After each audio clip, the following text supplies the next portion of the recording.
진짜 하나님의 축복을 많이 받으시기 바랍니다. 생각에 감사해요. 선옥시 기도 감사합니다.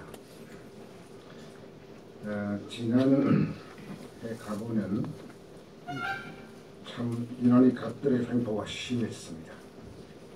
국가, 시장, 그리고 사회 각 분야에서 갑들은 그들의 기득권을 보호 강화하기 위해서 을들의 고통을 가중시켰습니다. 올해 을미년에는 을들의 소망이 구조적으로 실현되고 미생들이 기쁨 또한 제도적으로 확대 심화되기를 갈망하며 기도합니다. 예수 당시에도 갑들의 독선과 탐욕은 극성을 떨었지요. 예수의 하나님 나라 운동도 따지고 보면 당시 을들과 미생들에게 참평화와 공의를 함께 누리게 하려는 운동이라 하겠습니다. 어느 날 예수님께 어느 율법사가 찾아와서 음흉하고 사특한 동기를 숨기고 신학적이고 종교적인 질문을 던졌습니다. 어떻게 해야 영생을 얻을 수 있느냐고 질문했지요. 이 도전에 예수님은 정중하게 그리고 설득력 있게 대응했습니다. 도전자는 예수의 평소 행적을 잘 알고 있었던 것 같습니다. 예수 운동의 당시 신성시된 율법과 규범을 위험스럽게 훼손하고 있다고 듣고 있었습니다. 듣고 보자니 예수는 안식일에도 중병 환자를 고치셨는데 이 같은 율법 파괴 행동을 서슴지 않으면서도 기가 막히게도 병자에게 죄 사함을 선포까지 하는 그런 참 기가 막힌 일을 하느라는 이야기를 듣고 속으로 분노했던 것 같습니다. 이런 신학적 질문을 던짐으로써 그는 예수의 불온하고 유결하고 신성모독적인 행태를 만인 앞에 은근히 폭로해 보이고 싶었죠. 특히 밥상 공동체 운동에서는 온갖 불경스럽고 불결한 인간들을 초청해서 포도주를 포금하고 음식도 게을스럽게 폭식한다는 소식을 듣고 언젠가 만나면 한번 따끔하게 질문하고 싶었던 것입니다. 이런 예수의 산끝스러움 실상을 폭로하고 싶은 생각으로 예수에게 이 질문을 던졌죠. 그런데 신학적 질문으로는 예수를 시험에 빠뜨리지 못했습니다. 여러분 다 아시죠? 이제 율법사는 사회학적 질문을 가지고 다시 도전했습니다. 저는 오늘 이 도전에 예수가 어떻게 대응하셨는지를 여러분하고 함께 살펴보고 싶습니다. 그리고 예수의 응답과 대응이 오늘 2015년 우리의 역사 현실 속에서 어떤 메시지를 던지는가를 진지하게 성찰해보고 싶습니다. 특히 분단 70일을 맞는 우리의 슬픈 민족 현실에서 예수님께 오늘 우리에게 던져주는 메시지가 무엇인지 살펴보고 은혜 받고 싶습니다.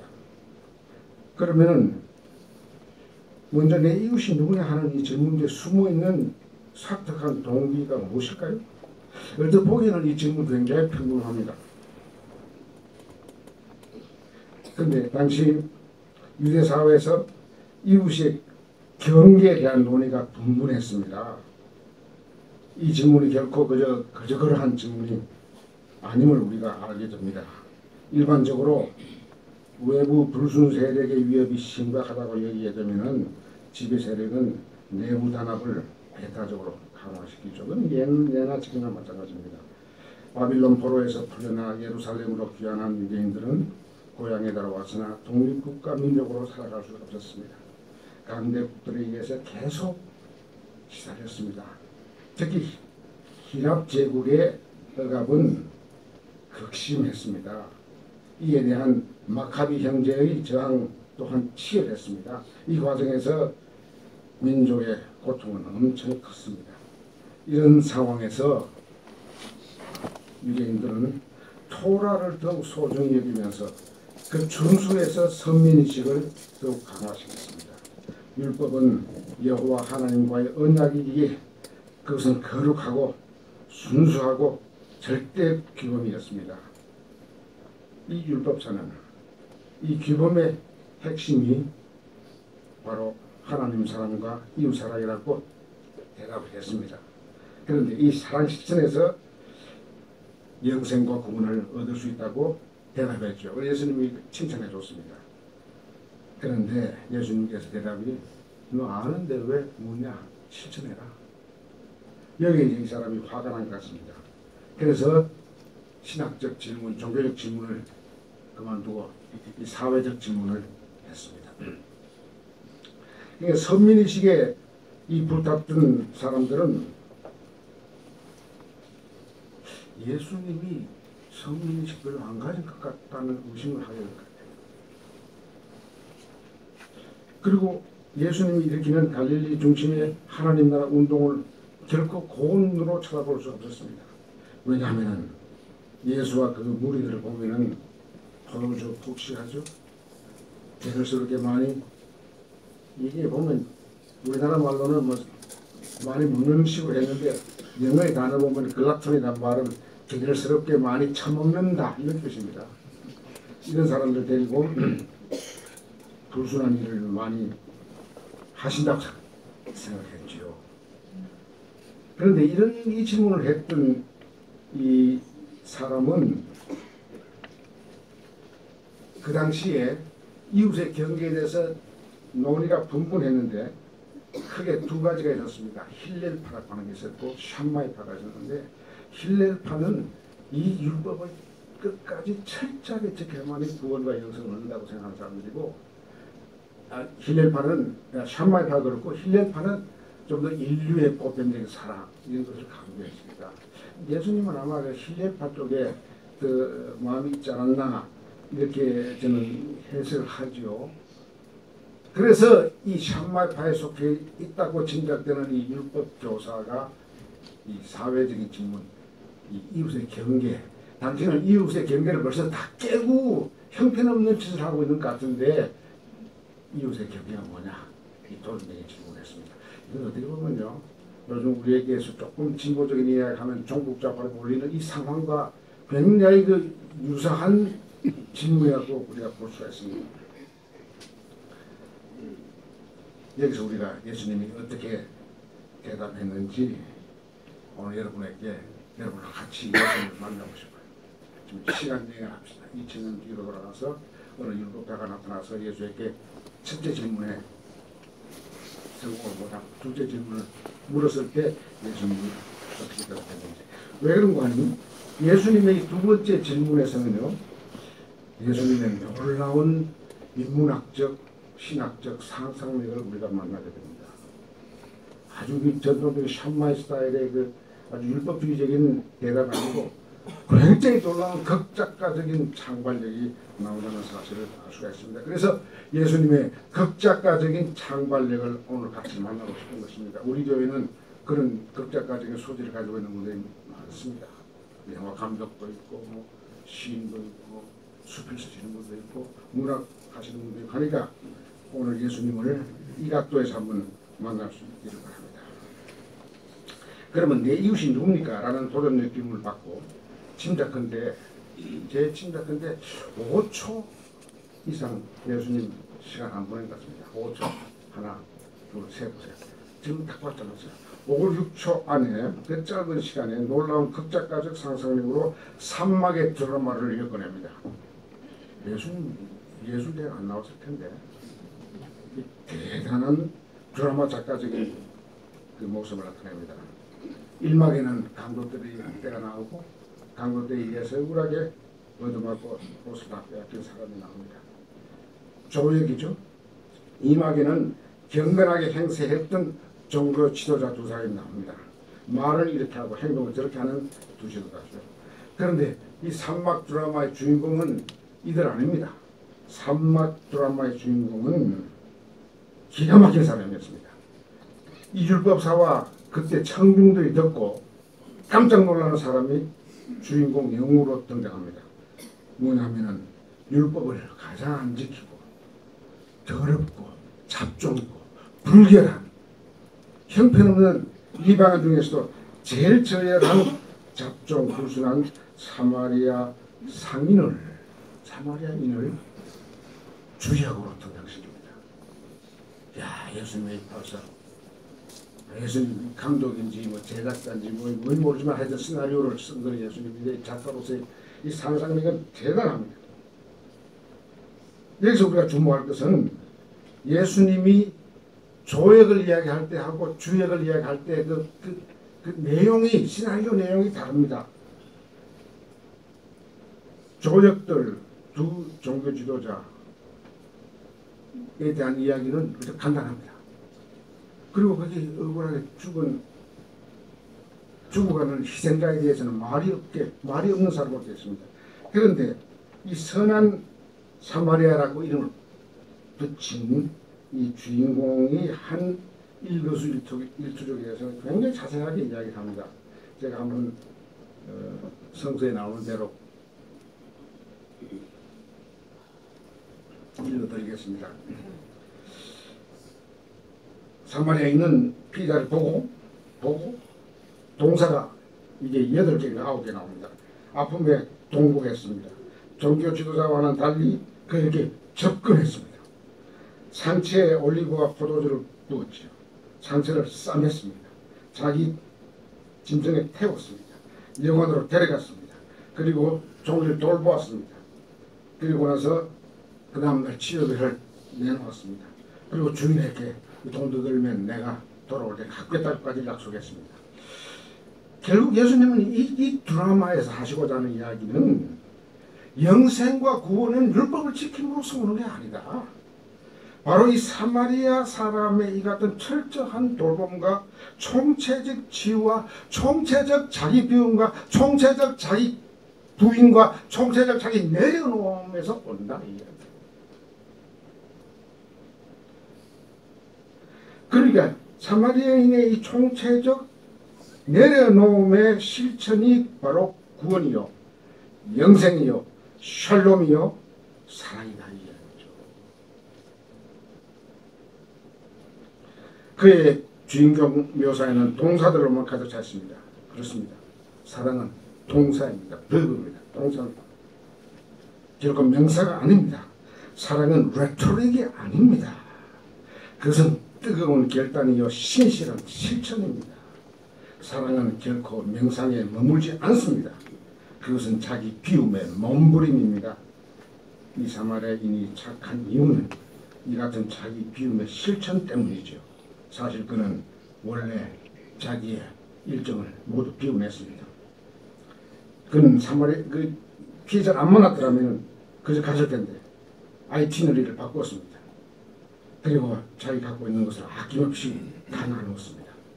사랑은 그런 나눔과 비움 실천 때문에 감동을 주는 것이죠. 두 종교 지도자 감동을 줬습니다. 바로 그 감동의 파장으로 사람이 변하고 역사가 변하고 구조가 변하는 것입니다. 이제 이 드라마의 감동을 소리 없는 피해자의 측면에서 한번 이해해봅니다. 저도 이 이야기를 처음 해봅니다. 이걸 해석하면서 말 없는 피해자가 무슨 독백을 했겠는가, 이걸 한번 인문학적 상상력, 신학적 상상력, 신앙적, 영적 상상력을 가지고 한번 이 피해자의 독백을 여러분 영의 귀를 열고 한번 들어보세요. 그를 이렇게 말합니다. 그가 아마 일기를 썼다면 이렇게 썼을 겁니다. 그날 저는 여기서 무참하게 여리고 언덕에서 죽는구나 하고 절망하고 있을 때 저기 사람 하나가 나타나는 것을 보았지요. 희망으로 제가 정말 뛰기 시작했지요. 이분이 바로 제가 존경하는 우리 교단 지도자 목사님이어서 너무 기뻤지요. 그런데 그 목사님은 다 죽어가는 저를 멀쩡하게 훔쳐보시다가 찔끔 놀라면서 재빨리 도망갔습니다. 저를 죽은 시체 보듯 했습니다. 저는 너무 서러웠습니다. 평소에 이웃사랑을 겉으로 역설하셨던 분이시기에 더욱 서러웠지요. 다시 절망의 늪으로 빠졌습니다. 그런데 또 한 사람이 나타났습니다. 이제는 저를 살려주시겠지 하고 기대했지요. 마침 그분은 보니 우리 교단의 부목사님이었습니다. 그분도 저를 견문질하고 견문질로 실컷 쳐다보시더니 재빨리 깨달아났습니다. 이때 저는 유대교 신자가 된 것이 부끄러웠습니다. 그들의 종교적 위선에 치를 떨게 됐지요. 아, 이렇게 죽는구나 하고 탄식하고 있는데 저기서 나귀 소리가 들려왔습니다. 내 가슴이 퉁퉁거렸죠. 틀림없이 저자는 나를 죽일지 모른다는 생각이 들었습니다. 근데 보니까 그는 사마리아 쌍놈이었습니다. 아, 나를 확인 사살하려는구나, 이렇게 생각했습니다. 그래서 길끝 그 표정을 보니 놀랍게도 표정은 따뜻했습니다. 그의 눈빛은 착했습니다. 그는 그의 짐에서 몽둥이와 칼을 꺼내는 것이 아니라 포도주와 올리브를 꺼냈습니다. 그것을 내 상처에 조용히 발라주었습니다. 또한 붕대도 감싸주었습니다. 그의 일거수일투족에 그에 대한 나의 그간 깊이 내 마음속에 쌓여있던 편견이 허물어지기 시작했습니다. 그는 저를 자기 나귀 위에 태워 병원으로 데려가서 하루 종일 보살펴 주었습니다. 그는 내 친구도 내 동창도 내 고향 사람도 아닙니다. 오히려 원수 같은 존재였지요. 그런데 그 다음날 그가 주인에게 모든 비용을 지불하면서 저를 돌봐줄 것을 또 요청했습니다. 비용이 더 늘면 나중에 갚겠다고 약속까지 했죠. 그때 저는 그 사람이 잡놈 사마리안이 아니라 하나님의 전사라구나 하는 생각을 했지요. 아니, 그가 진정한 성직자라고 생각했습니다. 아니, 그가 바로 하나님이라고 생각했습니다. 더욱 제가 놀랍게도 깨달은 것은 우리 유대인의 원수인 사마리아 사람이 우리 유대인보다 먼저 그의 원수를 사랑한다는 사실입니다. 참으로 부끄럽습니다. 회당과 성전에서 그가 배운 모든 것이 한순간 거꾸로 뒤집어지는 것을 느꼈습니다. 이럴 수가. 이게 그의 일기에 적혀있다고 나는 상상해봅니다. 여러분, 피해자 같은 독도에서 피해자의 놀라운 메타노이아 회개의 고백을 들으십니까?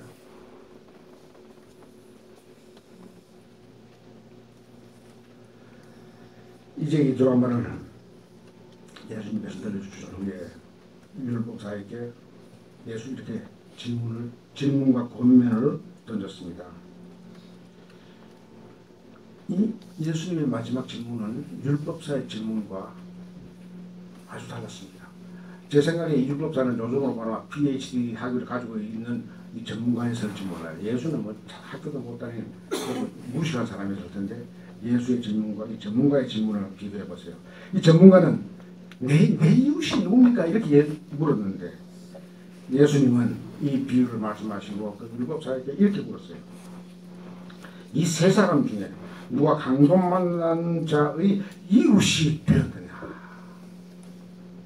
여러분, 내 이웃이 누구냐 하는 것은 이 질문의 중심은 내가 있습니다. 나를 도와줄 이웃이 누구냐? 이걸 이기적인 질문이고 사적인 질문입니다.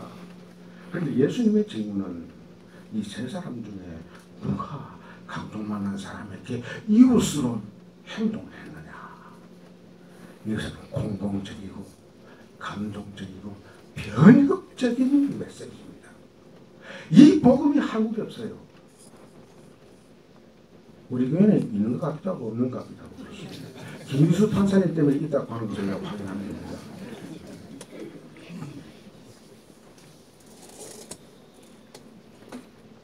이 질문을 받고 이 율법사는 꼼짝없이 대답할 수밖에 없었습니다. 세 사람 중에 누가 강도만한 사람의 이웃이 되느냐? 이것은 사마리아 사람이 너무 많은 것이죠. 만약 이 사람이 화가 나가지고 아주 오기로 그 제사장입니다. 이랬다가는 그 듣는 청중들에게 아주 비웃음을 받았습니다. 여기 그렇게 정답할 수밖에 없는 것이죠. 나는 여기에 예수님이 이 교육학을 공부하시지 않는 예수님이 어떻게 예수님의 페다고지가 이 교육법이 이렇게 정답할 수밖에 없도록 이끄는 그런 가르침인지를 제가 세상 놀랍니다. 평생 교수를 했던 저로서는 이야, 예수님의 가르침이 참 놀랍죠. 정답할 수밖에 없는 것이죠.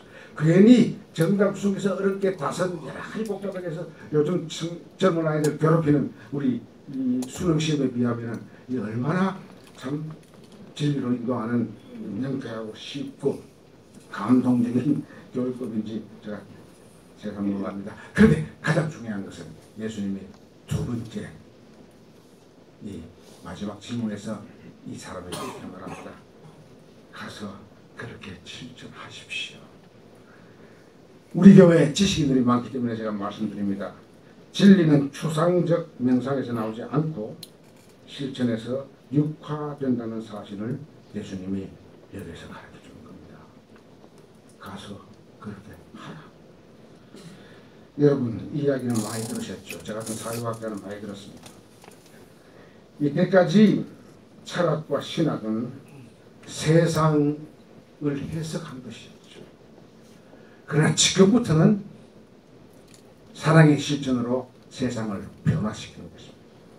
이것은 보엘바하의 태세 같기도 하고 마르크스의 태세 같기도 하고 사실은 이미 예수님이 2000년 전에 신학과 윤리학과 철학과 사회학과 모든 것은 해석하는 데 끝나는 게 아니고 명상하는 데 끝나는 게 아니고 세상을 변혁시키는 것이다. 그렇다면 이 비유가 제 이야기의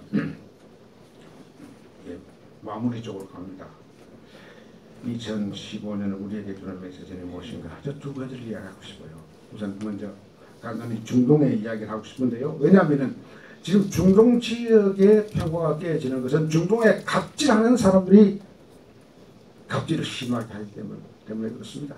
그 갑질 가운데 누가 제일 심하게 하는 거 아니? 이스라엘의 수상 네탄야후라고 하는 자가 이 갑질을 심하게 합니다. 이게 동쪽의 아베하고 둘이가 그렇게 심하게 합니다. 최근에 불과 2주 전인가요? 네탄야후 총리는 자기 가기에서 소위 유대인 국민 법안을 통과시켰습니다. 이것은 이런 겁니다. 1948년 유엔의 축복하에 이스라엘이 독립국가로 팔레스타인에 세워졌을 때 그 독립헌장에는 이렇게 되어 있습니다. 신생 이스라엘 국가는 인종과 계급과 성의 차별을 하지 않는 이것은 민주주의 국가라고 선포했습니다. 그런데 2014년 작년 끝에 말에 네탄야후는 소위 National Right, 이 국민법이라고 하는 걸 통과시켰는데 이스라엘 국민은 유대인만이 될 수 있다. 이걸 강조했습니다. 이 기가 막힌 것이죠. 이게 예수님에게 내 이웃이 누구냐 물었던 율법사의 그 발상의 연장선상에 있어서 이미 이스라엘 안에 5분의 1이 유대인이 아닙니다. 그 사람들의 민권과 국민권을 어떻게 할 것입니까? 유대인만이 이스라엘의 국민이 된다.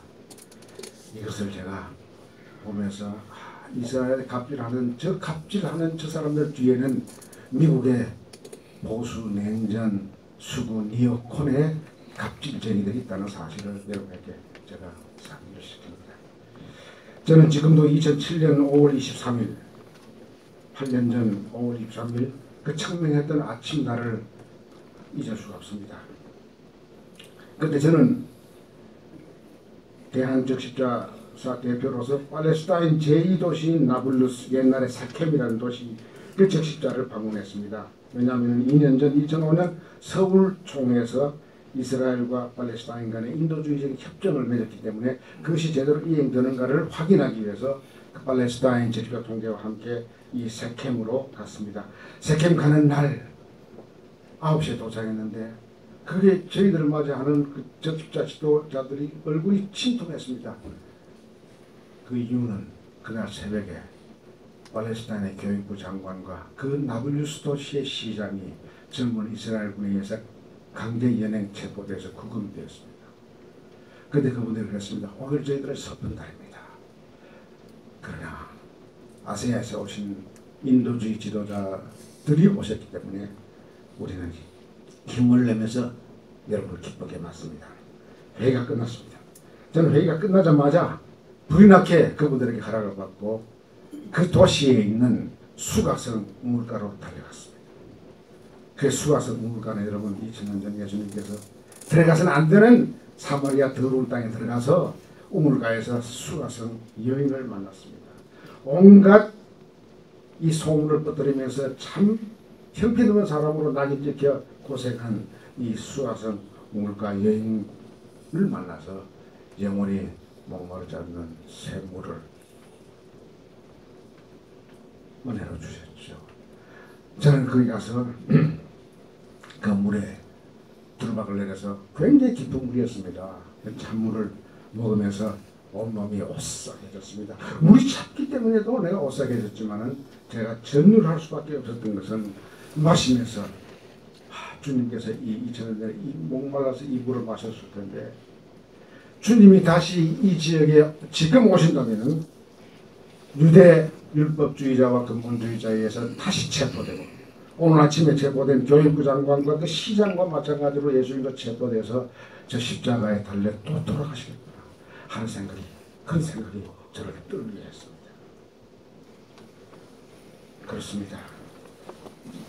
오늘 갑질하는 사람들이 세계에 세계가 많은데 이스라엘에 있다는 게 마음이 아픕니다. 그렇다면 오늘 우리 한반도 상황은 어떻습니까? 이게 제 이야기의 마지막이 되겠습니다. 70년 전 우리가 어둡고 괴로웠던 36년의 일제지배에서 벗어난 그 순간, 그것은 우리에게 민족 해방과 광복의 순간이 결코 아니었습니다. 식민지 시대보다 더 괴롭고 아픈 분단 시대로 직접 우리가 빨려 들어갔는데 참으로 제가 괴로운 것은 우리 국민들이 이 분단에 너무 익숙해진 탓인지 몰라도 이 억울한 분단을 당연한 정상적인 것으로 보고 있다는 사실입니다. 이 비정상이 정상화된 이 우리의 비극을 보면서 저는 가슴이 아픈데요. 특히 가슴 아픈 더 큰 이유는 냉면 근본주의 세력이 한국 교회 안팎에서 최근에 와서 갑질을 더욱 심하게 한 것 같습니다. 지난달 19일 헌법재판소 판결로 고무된 이들은 기고만장해서 메카시 광풍을 휘몰아칠 기세를 보이고 있습니다. 심지어 해방 직후에 백석 테러 세력이 다시 등장하고 있는 것 같습니다. 이런 광풍 속에서 스스로 이른바 대한민국 건국 세력으로 자처하는 사람들이 2000년 전 율법사의 그 엄중하고 사특한 질문을 거칠게 던지고 있습니다. 누가 그들의 이웃인가? 누가 그들의 이웃이 아닌가?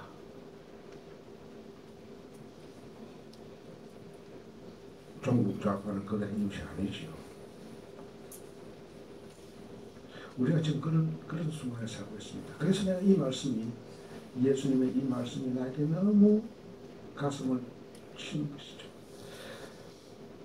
여기에 예수 따르미들은 이런 공세 속에서 광기 속에서도 예수 따르미들은 극작가적 통찰력, 예수님의 문학적 상상에 대해서 우리가 얻을 수 있는 복음의 공공성, 복음의 감동성, 복음의 변혁성을 새롭게 우리 깨달아야 합니다. 원수가 줄일 때 먹을 것을 주고 목마를 때 마실 것을 주며 헐벗었을 때 입을 것을 나누어 주라는 복음의 명령, 이 명령을 지키는 사람이 우리 사회에서 일탈로 낙인 찍히는 2015년에 우리의 현실이 참으로 안타깝습니다. 하기야 2000년 전 예수님의 하나님 나라 운동도 그 당시 실정법에 의해 범죄행위로 낙인 찍혔고 예수님은 마침내 가장 비참한 십자가 극형에 처해졌습니다. 바울도 복음을 선포할 뿐만 아니라 복음을 실천하다가 그야말로 실정법에 의해서 참수를 당했습니다. 그들은 다 우아한 패배를 실천하신 분들이죠. 그들에게는 고난이 있었습니다만 그 고난은 바로 부활의 영광으로 이어졌습니다.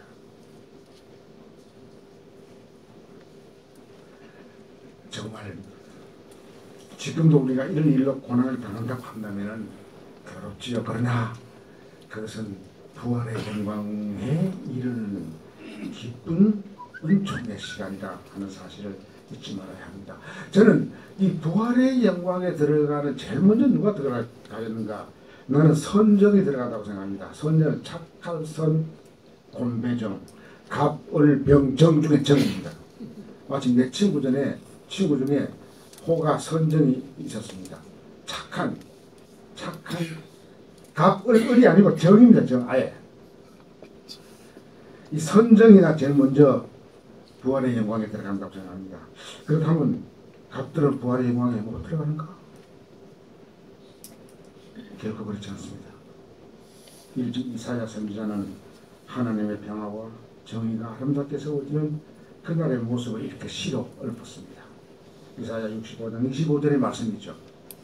이리와 어린 양이 함께 풀을 먹으며 사자가 소처럼 여물을 먹으며 뱀이 흙을 먹이로 삼을 것이다. 나의 거룩한 산에는 서로 해치거나 상하게 일이 전혀 없을 것이다. 그렇습니다. 이사야의 시적 비전에서 우리가 뜨겁게 확인하는 진리는 이것입니다.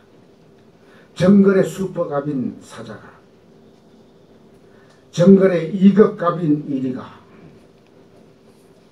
다른 동물을 물에 떠서 피 흘리게 하고 음식으로 먹는 게 아니라 뻘과 정의 음식인 풀과 여물을 먹을 때 비로소 평화가 올까.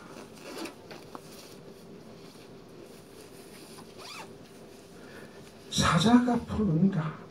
사자의 체질을 전부 다 100% 비워낸 겁니다. 내려놓은 겁니다. 사자가 사랑한 겁니다. 그래서 소의 여물을 먹는 것이죠. 사자가 소의 여물을 먹을 만큼 비워내게 하는 이 예수님의 사랑, 이것이 복음의 진수요, 복음의 관역이요, 복음의 근본이요, 복음의 기초고 생명 그 자체입니다. 여기에 교회가 서 있는 것입니다. 그래서 갑도 을과 정과 마찬가지로 부활의 영광에 들어가고 새하늘과 새 땅의 기쁨에 참여한다고 저는 확신합니다. 그래서 오늘 사랑하는 세글 공동체 자매 형제 여러분, 70주년 분단을 맞으면서 첫 주일에 나는 여러분과 함께 이 꿈을 꾸고 싶습니다. 꿈을 꾸면 뭐합니까? 헛꿈이죠. 이 꿈을 꾸면서 꿈을 살리는 삶을 여러분과 함께 살고 싶습니다. 기도하겠습니다. 아버지 하나님, 저희들이 알게 모르게 갑질하는 사람 중에 저희들도 있다는 사실을 항상 스스로 질문할 수 있게 하시옵소서. 저희들의 갑질을 그만둘 뿐만 아니라 정말 못된 갑질을 하는 사람들로 하여금 그 갑질을 그만둘 수 있도록 저희들이 사랑으로 헌신할 수 있게 하소서. 악을 바꿀 수 있고 변화시킬 수 있는 힘은 악의 증오와 무기와 총칼이 아니라 십자가에서 원수를 용서하고 돌아가시어 삶 안에 부활하신 우리 주 예수 그리스도이심을 우리가 확실히 고백하고 그 고백 위에서 우리가 살아갈 수 있도록 축복해 주시옵소서. 예수님의 이름으로 기도합니다.